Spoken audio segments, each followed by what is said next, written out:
I'm very excited to finally bring you, in my personal opinion, the best Fall of Cybertron figure yet. And that is the Transformers Generations Voyager class Fall of Cybertron Grimlock. And this guy just looks absolutely incredible. You've got amazing artwork of him from the game here, and that continues right along the other side of the packaging here. You can see his tail there. I mean, this guy is beautiful, and I've waited for the release of this guy for so long. Now, I got him from RobotKingdom.com, and it came in the exact amount of time that I thought it would. It took about 3 days. I got it last week, then my computer broke.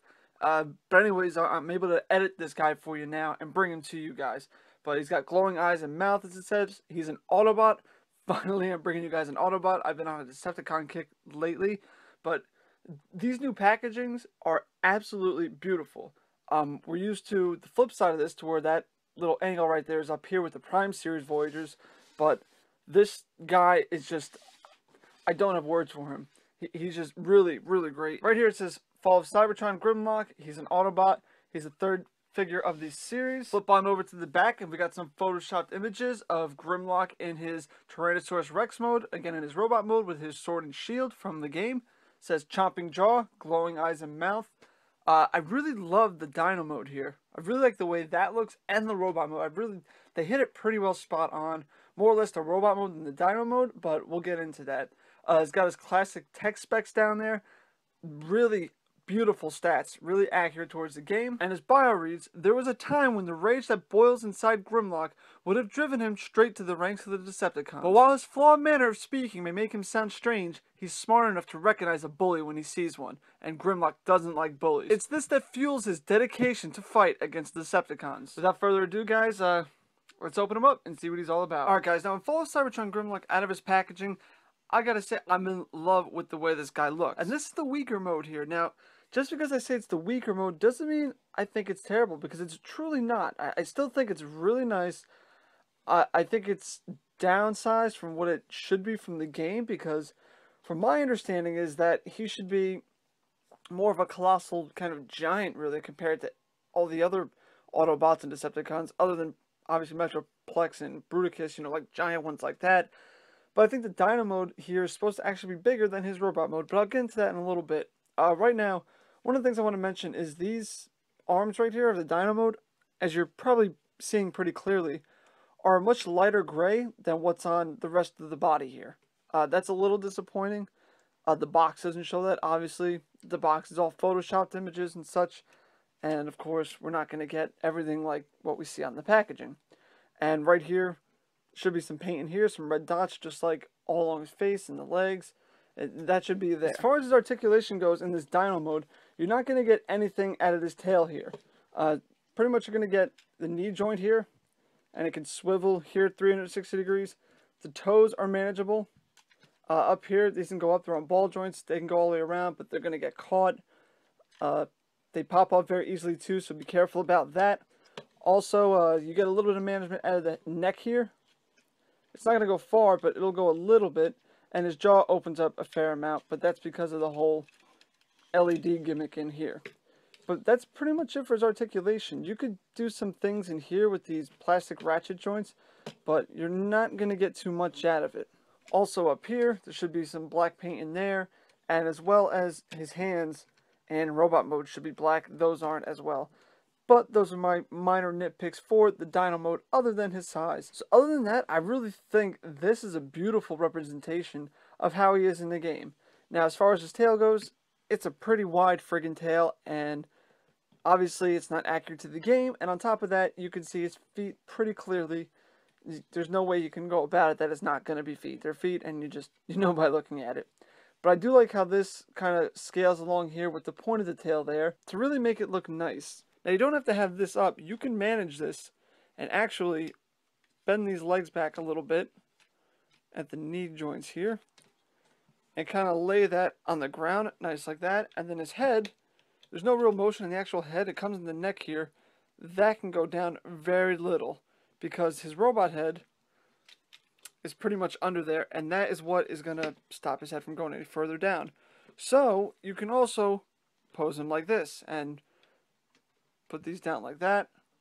And there you go. I mean, really, I like the dino mode. It's not my favorite of his modes, but it works. Now with his accessories here, he has his amazing looking shield here. Just a simple peg hole. And just very decorative, very beautiful. I love how this looks, as well as his sword. Now this sword is beautiful. Now, of course, you can always make something better. I mean, this thing is really just spot on, though. I really don't think these need any improvements. Of course, you could deal without peg holes, but they wanted to give us some way to store on him. So that's what we get with the sword.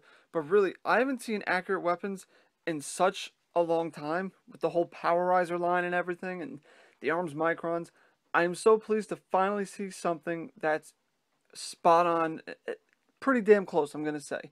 This is the closest we've been with accurate weapons in a long time. You know, we've gotten things like Fall of Cybertron Jazz's little pistol here is terrible. Deluxe Optimus's gun. I mean, these weapons are absolutely beautiful. And to store them, you simply just, there's a peg hole in each one of his legs here. And you could store them how you choose, like that. Or maybe sideways if you wanted to. Come over here and do the same thing. Peg that one in. Obviously, you can put them vice versa. Put the sword on the other side, the shield on the other side. This you can rotate back if you want to do so. I mean, it's really user preference. I prefer not to store them on him. I like to just put them off to the side if I'm going to store them in dino mode on the shelves. But really, it's all up to you guys. He's really, really a fun figure, and I do absolutely recommend picking him up. But now for some comparisons here. Here we have Grimlock, and then we have Jazz and Optimus Prime from the Fall of Cybertron line. These are deluxes. This is a Voyager. Now, it scales correctly. In my personal opinion, I believe, of course, him as Grimlock should be much, much taller and bigger than the vehicle modes like this. I mean, it really works out. I think it's great. Anyways, I think he really scales pretty well here as far as compared to the vehicles. But now when you take these guys and you switch them to the robot modes, then you can really see where the scaling goes wrong. To whereas Jazz is taller than Optimus, Optimus is taller than Grimlock here in his dino mode, and that really messes things up here. It's unfortunate because Optimus should be a Voyager, and Grimlock, really, it's not his fault, the scaling differences here. I mean, he should be a leader. But bottom line, guys, what it comes down to is the scaling just doesn't work for the robot modes. When you compare Grimlock to the vehicle modes, he scales greatly over these guys because he's supposed to be towering over them. Though I think this guy right here should not be a Voyager, I think he should be a leader-sized class. Though, don't get me wrong, I think he's perfect. I think they just messed up with Optimus. Optimus should have been a Voyager all along. Now, getting them out of here, let's finally turn Grimlock into his robot mode. You can...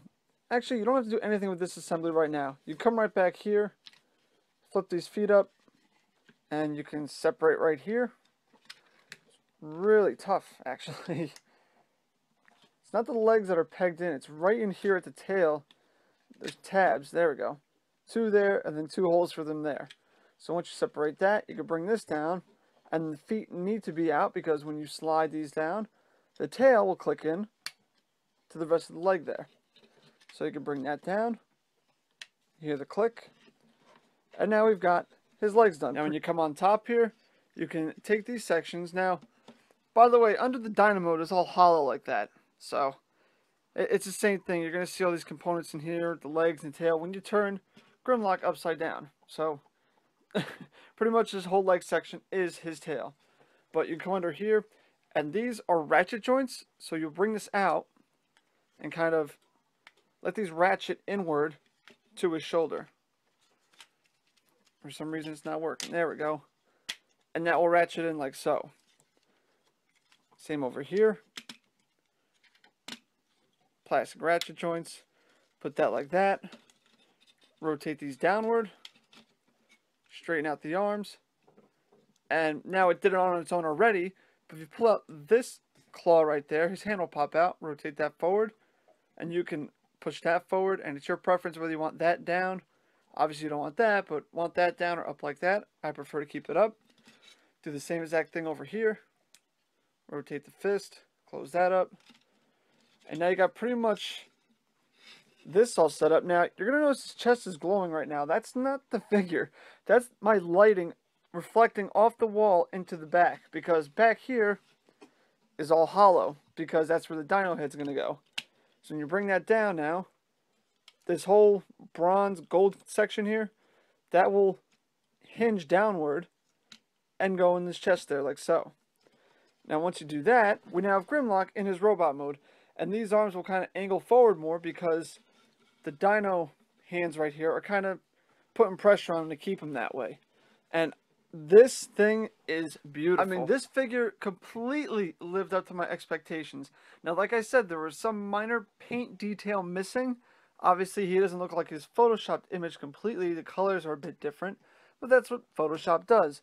Now, his hands aren't black, they're gray. Still doesn't bother me. And you turn around back here. Okay, you got some legs opening. You see some gears.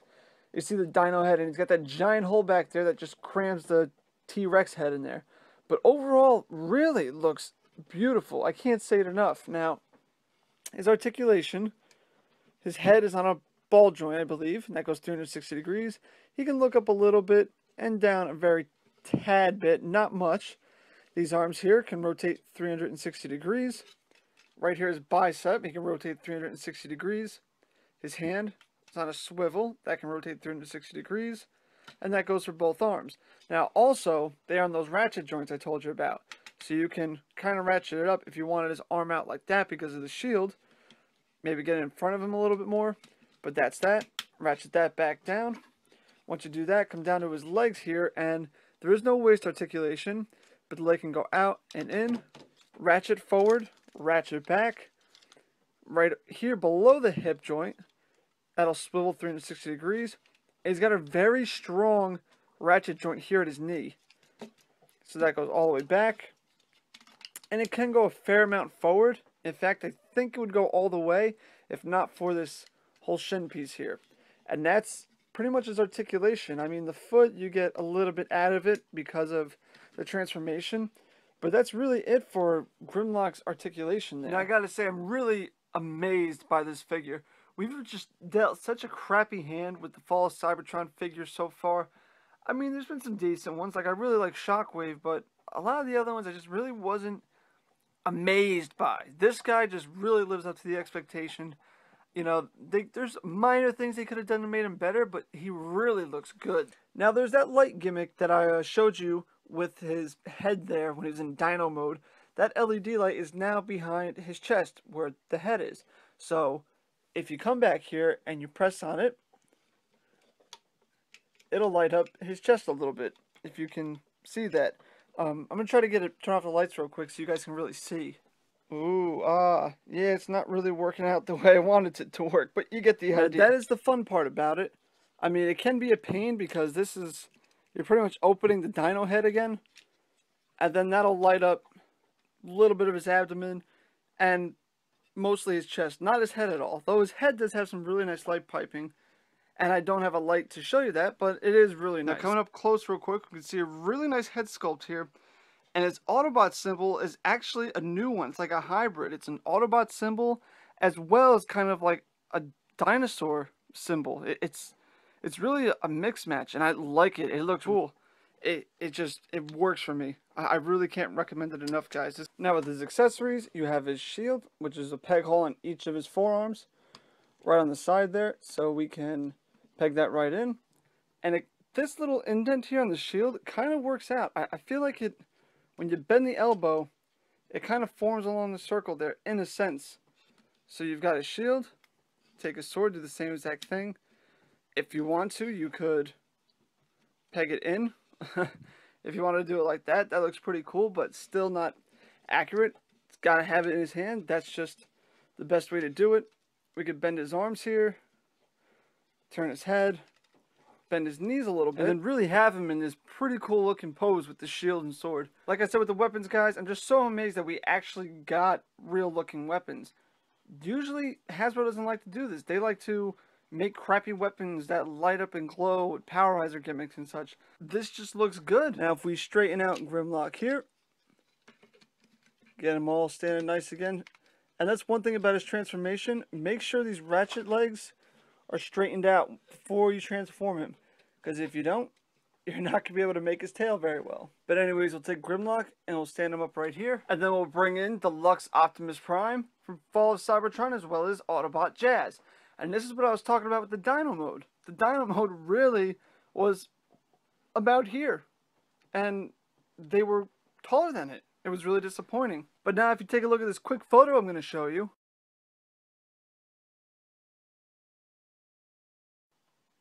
you can really see that there's a major difference here. Okay, Grimlock should be this colossal big thing compared to Optimus, how he looks here. But then that means Jazz has to be smaller. So they really messed up on Optimus. He should have been a Voyager and maybe made him a leader, but whatever. This is what we're given. It's not Grimlock's fault. It's not Jazz's. They messed up on Optimus. Now we're bringing Fall of Cybertron's Deluxe Shockwave. And according to the game, he did not make Grimlock, but he made him into the monstrosity that he is now. The Tyrannosaurus Rex and this giant dope right now who can't really speak very well, but is still very, he's a brute, pretty much is what he is. And I think the scaling here is really spot on as well. And then lastly, I'll bring in the Fall of Cybertron retail version, Bruticus. And now changing your camera view real quick, you can really see from that photo that I showed you that the scaling is pretty close here. It's really not too far off in how they should actually be sized together. And one more thing I want to show you before we turn it back into T-Rex mode. You can interchange his weapons with Deluxe Optimus, just because Grimlock is that awesome. But now let's put Grimlock back into his T-Rex mode. Very simple. Again, make sure these ratchet joints on his knees here are straightened out. And all you're going to do is come under here and unpeg him from the tail. Do the same here. And they will pretty much cover up his abdomen. To get him up there, make sure the feet are down. Peg this together at his tail here. Squeeze that pretty tight. Now you can rotate his fist so you can see the top of his hand now. Slide that under there. You can bend these. Get the Dino mode ready. Same over here. Rotate. Tuck that under. Bend him there. Straighten out the head. Take this whole section here and you can flip this up. Again, bring that next section up and then his head will click and that'll all pop into there. Again, you got these elbow ratchet joints, which are a pain, but you can ratchet them in like so. Once they are ratcheted in, there is a tab right in here, and there is a tab on the top of his shoulder. Not a very strong one, but it gives it kind of a spot to sit, so to speak. And once you do that, you can come over here and form that in there. And now we have Grimlock back in his Tyrannosaurus Rex mode. I must tell you guys, this is an absolutely gorgeous figure, and you have to pick him up. He's got a nice Autobot symbol up there. He's got the whole gimmick where his head can light up, just like in the game. And it's a pretty strong LED, not like the crappy Powerizer gimmicks we've been getting. Alright, the arms aren't painted. That's manageable. There's no red dots in here. You can fix that. The arms aren't the same color as this. But he's really nice. He's a good-sized Voyager figure. One that we haven't had in a long time because figures seem to have just been getting smaller and smaller. And finally, we are getting the proper size a Voyager should be back. Above all, though, that robot mode is pretty spot on. It's pretty close. Of course, it could always use a little more accuracy. But this is absolutely the best Fall of Cybertron figure we have gotten so far. Again, guys, he's not available in retail until March of 2013 as far as my knowledge goes. Like I said, I ordered him off of Robot Kingdom. As far as I know, you could still get him now there. He really wasn't too expensive. If you bought him at normal price, he was about 26 bucks, I think it was, for just him himself. Then you had to pay plus the shipping, and then if you want to add insurance to it, I had EMS shipping, so it cost me a little bit more to get him sooner for you guys. But yeah, here's Grimlock, and he should be available March 2013. But that's it, guys. Pretty much stay tuned for more giveaways. Stay tuned for more great reviews of your favorite Transformers. And once again, this is Mr. TF Prime, and I want to thank you for watching.